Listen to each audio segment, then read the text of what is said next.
It started with 5 words. Not shouted. Not emphasized. Just casually dropped by Sarah Ferguson, a woman who understands the power of timing better than almost anyone in royal history. And in those 5 words, a story everyone thought they understood suddenly cracked wide open. Because once Fergie spoke, Meghan Markle's carefully packaged royal origin story didn't just wobble. It threatened to collapse entirely. Most people believe Meghan's journey into royalty began with a blind date. A sweet setup.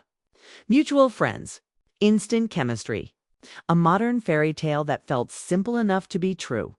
Hollywood actress meets prince, sparks fly, destiny unfolds. But royal stories are rarely simple, and insiders have long whispered that this one was edited for public consumption. Because when you look closer at the timeline, the connections, and the circles Meghan was already moving in, the blind date narrative starts to feel less like fate and more like branding. Long before Harry entered the picture, Meghan was reportedly navigating spaces where access mattered more than talent. Exclusive charity galas, members-only lounges, high-end social clubs where conversations open doors money can't. One name keeps resurfacing in these whispers: Soho House. Not just a trendy club, but a networking hub for power players, social climbers, and people who understood how proximity creates opportunity. According to online speculation, Meghan wasn't just attending these events. She was learning them, watching who mattered, learning where to stand, who to charm, and how to be remembered. And this is where Sarah Ferguson quietly enters the frame. Rumors suggest Meghan may have crossed paths with Fergie long before her royal debut. Introduced through shared social circuits and well-connected intermediaries. Nothing confirmed. Nothing documented. But enough whispers to make people pause. Because Fergie isn't careless with words. She's survived scandal, humiliation, and royal exile by understanding exactly when to speak and when to stay silent. So when she casually hinted at Meghan's past connections, it wasn't gossip. It was strategy. What made the comment dangerous wasn't what it said outright.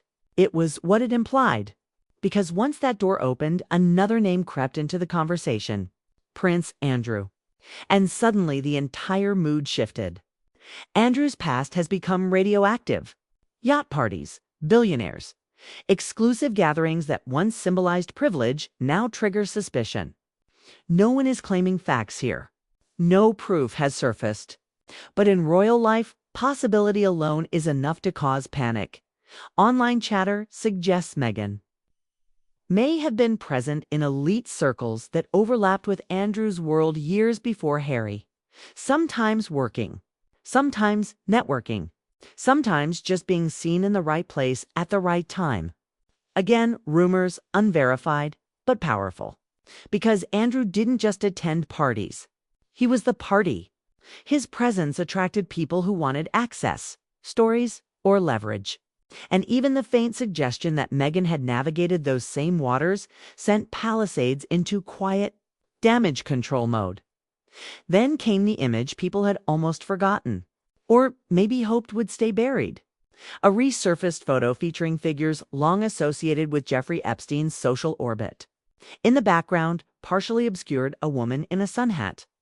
To most, it meant nothing. To others, it sparked instant recognition.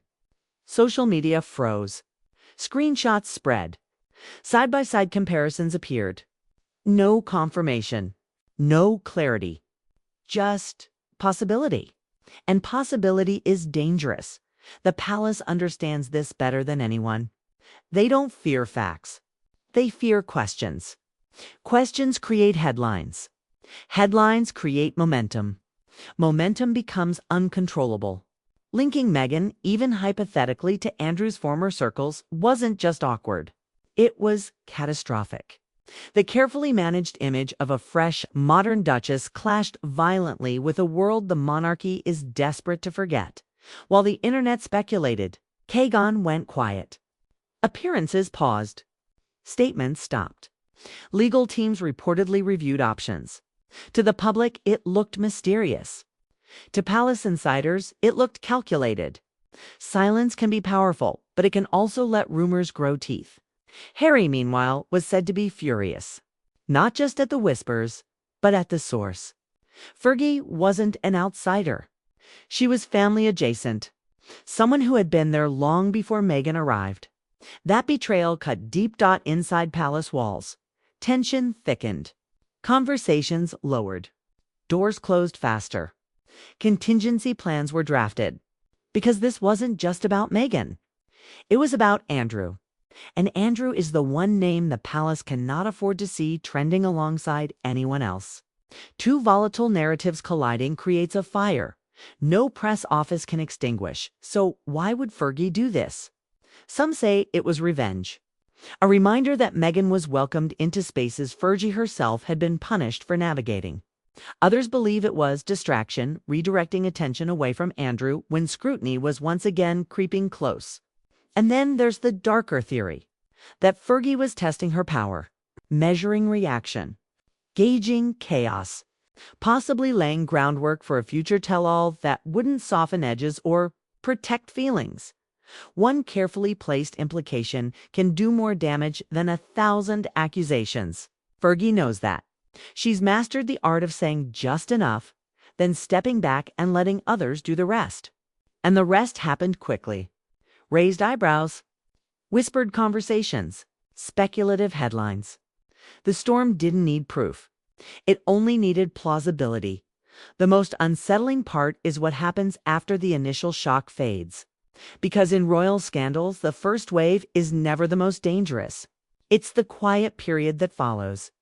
The stretch of silence where statements aren't made. Denials aren't issued, and everyone involved waits to see who blinks first. That's where narratives mutate. That's where whispers harden into beliefs. Inside palace circles. The concern wasn't that anyone could definitively prove anything. It was that too many people could say, "That sounds plausible." Plausibility is lethal in monarchy culture. It doesn't need documents or witnesses. It only needs timing and the right history. And Prince Andrew's history ensured that any suggestion, no matter how loosely framed, would immediately feel heavy. Staffers reportedly began revisiting old calendars, guest lists, charity appearances, and overseas trips. Not because they expected to find something explosive, but because they needed to know what could be misinterpreted if someone else went looking. In the royal world, you don't just prepare for what's true. You prepare for what could be twisted. And this situation had too many overlapping timelines for comfort. Meanwhile, media outlets did what they always do best. They circled without committing. Articles posed questions instead of making claims. Headlines leaned on words like alleged, rumored, and speculated. The safest kind of danger. Enough to provoke clicks, not enough to invite lawsuits. And once that machine starts turning, it doesn't need fresh fuel. It feeds on itself. What complicated things further was Meghan's past image management. For years, critics had accused her of reshaping her personal narrative depending on the audience. Actress, activist, outsider, insider, victim, survivor. Whether fair or not, that reputation meant people were primed to believe she curated her story. So when the idea surfaced that her royal journey didn't begin where she said it did, skepticism found fertile ground. Online. Older clips resurfaced. Old interviews. Contradictory anecdotes. Stories about childhoods, careers, ambitions. None of them damning on their own. But together, they created a mosaic that felt inconsistent. And inconsistency breeds suspicion. Not because it proves wrongdoing, but because it suggests control. And controlled narratives invite challenges. Fergie, watching all of this unfold, remained publicly unbothered.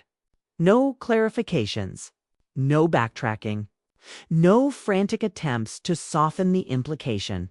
That alone spoke volumes. Anyone else might have rushed to explain. Fergie didn't. She let the silence do the work. Because she knows how royal storms behave. She's lived through enough of them to trust the process. Some insiders believe her move was also a warning. Not just to Meghan, but to the palace itself. A reminder that the past isn't as buried as they think, that there are people who remember things differently, people who were present before the official stories were polished and presented to the public. In that sense, Fergie wasn't attacking. She was asserting relevance. And relevance is power. Harry, stuck in the middle, faced an impossible position. Defending Meghan too aggressively risked amplifying the rumor. Ignoring it made it look like avoidance.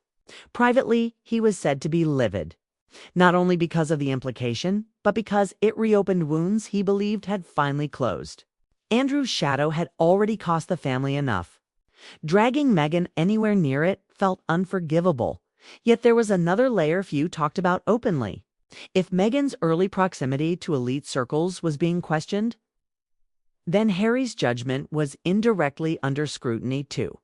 The fairy tale prince suddenly looked less like a man swept off his feet and more like someone who walked into a situation without fully understanding the backstory. And that's a narrative no royal wants attached to their name. As weeks passed, the story refused to die. Not because new evidence emerged, but because no one shut it down decisively. The palace issued general statements about misinformation. Meghan's team emphasized privacy. Fergie stayed silent.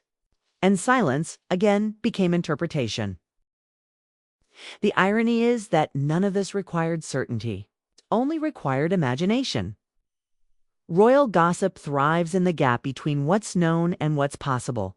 And this gap was wide, too wide. Filled with yachts, parties, social climbers, and power brokers whose names already carried weight.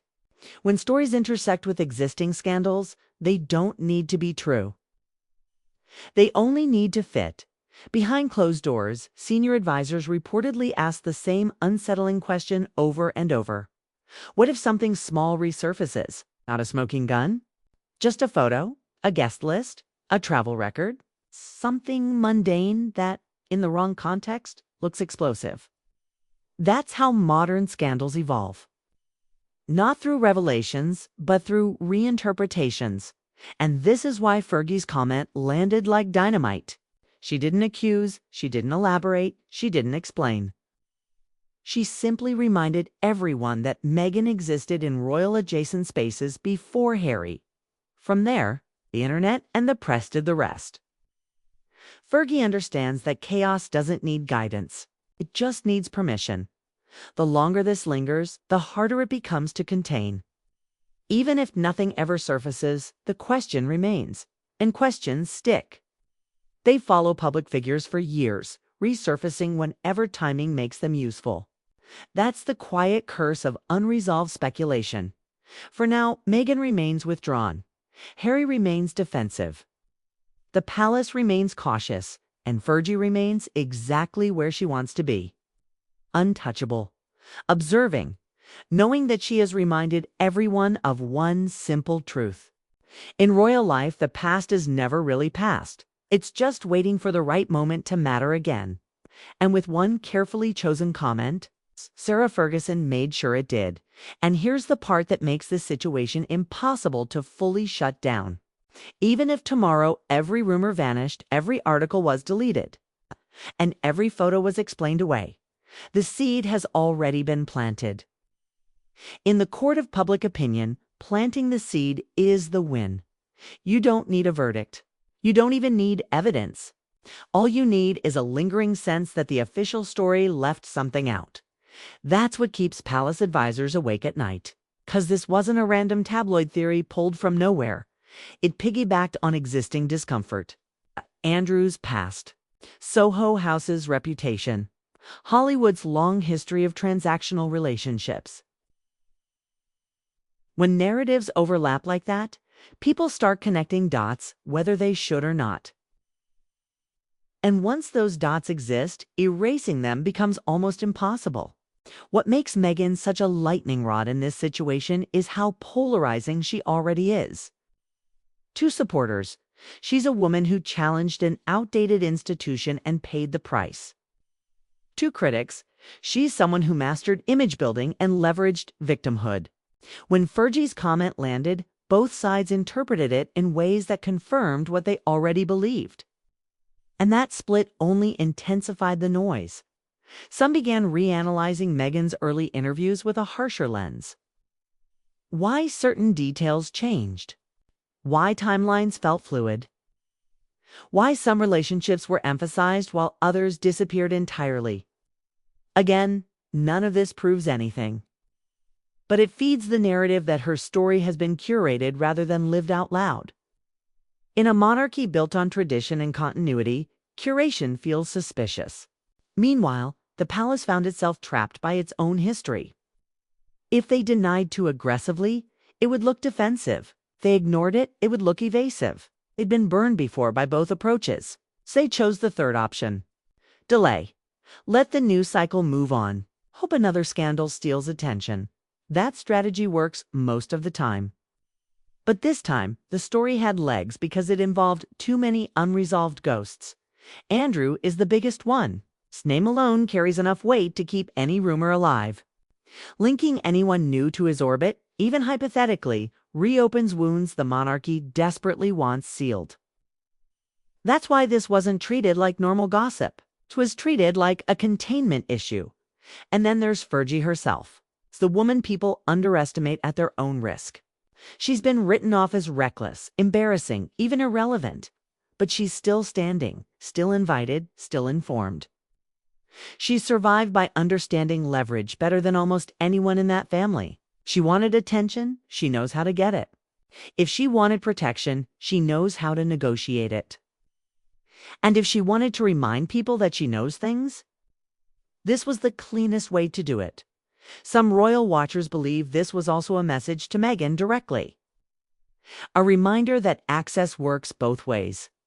That people who were there before can speak later. That history isn't owned by the person who tells it best, but by everyone who witnessed it. Whether that's true or not, the implication landed hard as the months pass. This story may fade from headlines, but it won't disappear. It will resurface whenever Meghan launches a new project, gives a new interview, or positions herself as misunderstood. Someone will bring it back up. Someone will ask the question again. And that's how reputations slowly change. Not through scandals, but through accumulation. Because in the end, this was never really about proving anything.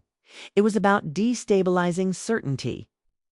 About turning a neat fairy tale into a complicated question mark. About reminding everyone that royal narratives are fragile things held together by agreement more than truth. Fergie understood that. She didn't need to expose anything. She just needed to point. And once she did, the spotlight moved on its own. The monarchy can manage appearances. It can draft statements. It can delay, deny, and distract. But it cannot erase curiosity. And curiosity is what this story thrives on. So now the royal family waits. Meghan waits. Harry waits. And the public waits too. Not for answers, but for the next crack. Because once a story like this starts breathing, it doesn't stop. It just waits for the next moment when the timing feels right. And if history has taught us anything, it's this. In royal life, the loudest scandals don't always come from revelations. They come from reminders. What makes this linger even longer is that no one involved can fully walk away from it. Meghan can't rewrite the past without drawing more attention to it. Harry can't publicly rage against the rumor without making it feel real. The palace can't shut it down without risking headlines that combine the very names they want kept separate. And Fergie, she has nothing to lose. That imbalance is what keeps the story alive. Behind the scenes, advisors reportedly debated whether the safest move was to let time do the work. Let outrage fatigue set in. Let the internet find a new obsession. But time cuts both ways. The longer something sits unresolved, the more it becomes part of someone's background story. It turns into a footnote that never quite goes away. Not front-page news, but always one search away. For Meghan, this is especially dangerous because her public image has been built on intention, every move framed as purposeful, every step portrayed as deliberate and values-driven. When rumors suggest that her rise may have been more strategic than romantic, it reframes everything that came after. Suddenly, critics feel validated, supporters feel uneasy, and neutrals start asking questions they hadn't bothered with before. That's why the Soho House angle refuses to die. Not because it's scandalous on its own, but because it represents a world most people don't fully understand. A world where proximity equals power. Where being seen matters more than being heard. Where relationships blur into opportunities. Once viewers accept that Meghan may have been fluent in that world long before Harry. The fairy tale framing weakens. And again, none of this requires proof. It only requires coherence. People ask themselves, does this fit? And for many, the uncomfortable answer is yes. Not because Meghan did something wrong, but because the story aligns with how elite circles actually function. That's what makes it sticky. Fergie's role in this is almost poetic. She's someone who once broke every royal rule and paid for it publicly. She knows what it's like to be on the outside while still knowing the inside. She knows where secrets hide. She also knows how deeply the palace fears unresolved narratives. By hinting instead of accusing, she positioned herself beyond attack. There's nothing concrete to deny, and nothing solid to confront. Some royal watchers believe this was Fergie reclaiming narrative control. Others see it as a warning shot. A reminder that silence can be broken from unexpected places. Either way, it worked. One comment did what years of tabloid speculation failed to do. It made people look backward instead of forward. And once people start looking backward, they don't stop at one question. Start revisiting everything. Why certain friendships faded. Why others appeared suddenly. Why some doors opened so easily. Why others slammed shut. The story becomes less about a single rumor and more about a pattern. Fair or unfair. That shift is irreversible. Harry, for his part, now faces a quieter reckoning. He spent years positioning himself as someone who escaped a toxic system, someone who chose love over duty. But if that love story becomes complicated by suggestion and shadow, his rebellion narrative loses clarity. And clarity is what made his exit compelling in the first place. The palace understands this dynamic all too well. They've watched public sympathy swing violently based on perception alone. They know that stories don't need conclusions to be effective. They just need momentum. And momentum is exactly what Fergie injected into this situation. So where does this leave everyone? In limbo, a dangerous place in royal life. Not condemned, not cleared, just questioned. And questions, once attached to a public fig,